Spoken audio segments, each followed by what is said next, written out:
ফেলে রাখা জিনিসগুলো আমার কখনোই ফেলে দিতে ভালো লাগে না। আর এগুলো আমি টকিয়ে টকিয়ে এক এক জায়গা থেকে নিয়ে আসি আর বানিয়ে ফেলি নতুন কিছু। এটা আমার অনেক ছোটোবেলার অভ্যাস। আসসালামু আলাইকুম দর্শক, স্বাগতম জানাচ্ছি বাবুই পাখির বাসা সুখে থাকা অনেক সোজা। তো আজকে আমার মেয়ে একটা গ্লাস ভেঙে ফেলেছে, তো গ্লাসটা আমি একদমই ফেলে দেইনি। আপনাদের বাসায় যদি এরকম গ্লাস ভেঙে যায়, খুব সাবধানে কাঁচের টুকরাগুলো ফেলে এরকম রেখে দিবেন। তারপরে আরও ছিল কিছু ওয়ান টাইম জুস জার এবং ওয়ান টাইম টি জার, যেগুলো আমি বাইরে যখন খেতে যাই তখন জমিয়ে জমিয়ে ব্যাগের মধ্যে লুকিয়ে লুকিয়ে নিয়ে আসি। তো এগুলোর জন্য আমার জামাই আমাকে অল টাইম টোকাই টোকাই বলে ডাকে। যাই হোক, এইসব অপবাদ আমি আবার গায়ে লাগাই না। যেমন এই যে চকলেটের কৌটা দুটো আমার মেয়ের, এখন আমি ক্লে দিয়ে এইগুলো দিয়ে একটা জিনিস বানিয়ে ফেলবো, যেটা দেখে আমার জামাই আমাকে টোকাই বলা বন্ধ করবে। তো প্রথমেই ক্লে দিয়ে আমি সাদা বল বানিয়ে নিলাম একটা। আর আজকালকার দিনে কিন্তু ক্লে দিয়ে সবাই অনেক শোপিস বানাচ্ছে, দেখি আমি ইন্টারনেটে, খুব ভালো লাগে।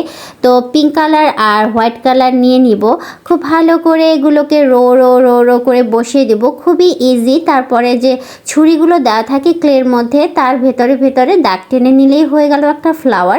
এই নিলাম সবুজ কালারটা দিয়ে একটু চ্যাপটা করে একটু, এটা আসলে হাতের কাজ, যার যেরকম হয়, এক একজনের অনেক নিখুঁত হয়, এক একজনের কিছুটা কম নিখুঁত হয়, তবে সবাই আমি মনে করি এগুলো বানাতে পারে, তাই না?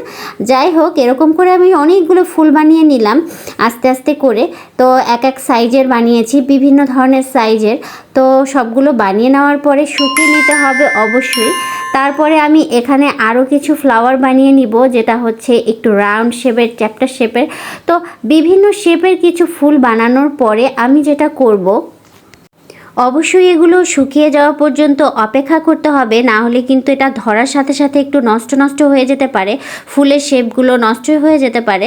তো যাই হোক, এগুলো বানিয়ে বানিয়ে এগুলো শুকাতে দিয়ে দিবেন সাথে সাথে, এবং পুরোটা রাত শুকাতে দিতে হলে অনেক ভালো হয়। যাই হোক, এগুলো কিন্তু আমি আগে বানিয়ে রেখেছিলাম, এখন অল্প কয়েকটা আপনাদের বানিয়ে দেখাচ্ছি, কারণ এই কাজটা আমার একসাথে অ্যারেঞ্জ করতে কিছুটা সময় লেগে গিয়েছিল। যাই হোক, কালার কম্বিনেশনগুলো নিশ্চয়ই আপনাদের অনেক ভালো লাগছে, আমার খুব ভালো লাগছে। এই জিনিসটা করে আমি অনেক মজা পাচ্ছি, কারণ এই জিনিসটা অনেক ইজি লাগছে আমার অন্যান্য হাতের কাজের থেকে। যাই হোক, ওভারঅল আমার সব ধরনের ফুল বানানো কমপ্লিট। এখন আমি যে জিনিসটা করব, গ্লাস জারে আমি কিছু এই টাইপের ফুল ডেকোরেশন করব, যেটা আমি একটু সবুজ কালারের ডাটাও দিয়ে দিচ্ছি। তো আপনারা দেখেই বুঝতে পাচ্ছেন যে কিভাবে করেছি। একটু চ্যাপটা করে মাঝখানে একটা ইয়েলো মোম বসিয়ে দিয়েছি এবং সাথে একটা সবুজ ডাটা দিয়ে দিয়েছি। এখন এটা কিন্তু হোয়াইট কালারেরটা দেখতে আরও বেশি ভালো লাগে, তো হোয়াইট কালারেরও আমি একটা বানিয়ে নিলাম। এই ফণি মনসা ফুলগুলো দেখতে আমার হেব্বি ভালো লাগে। তো এই জিনিসগুলো বানানোর পরে আমি এগুলোকেও কিছুটা শুকাতে দিব।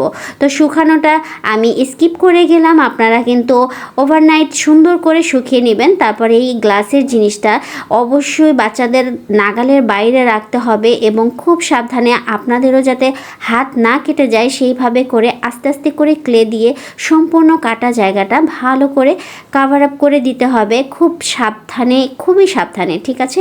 না হলে কিন্তু হাত কেটে গেলে খুবই ইনফেকশন হতে পারে। এসব কাটা গ্লাসে হাত কাটাটা খুব মারাত্মক ব্যাপার।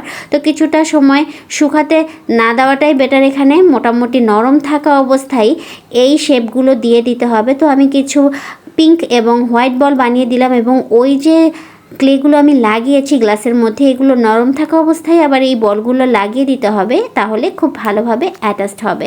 তারপরে যে ফুলটা আমি বানিয়েছিলাম সেই ফুলটা লাগিয়ে দিব, এবং এটা কিন্তু অবশ্যই আইকা গাম দিয়ে লাগিয়ে দিতে হবে, কারণ আইকা গামটা ইউজ করলে এটা আর উঠে আসবে না, কারণ এটা যেহেতু আমি মোটামুটি একটু শুকিয়ে নিয়েছিলাম।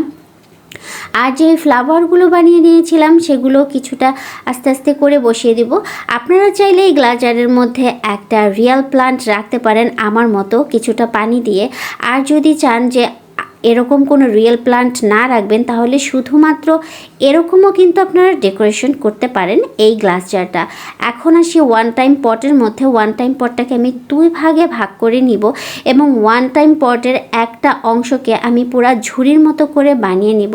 তাতে করে আমি একটা ব্ল্যাক কালারের ক্লে তৈরি করে নিলাম খুব সুন্দর করে রো করে, এবং এটার সাথে আর একটা ব্রাউন কালারের ক্লে নিলাম, যেটাকে আমি আরও লম্বাটি করে ঠিক এইভাবে করে রেডি করে নিলাম। তো এর দুইটা সুন্দর সুন্দর করে জোড়া করে টুইস্ট করে নিলেই এরকম একটা শেপ আসবে, ওয়েফার রোলের মতো কিছুটা।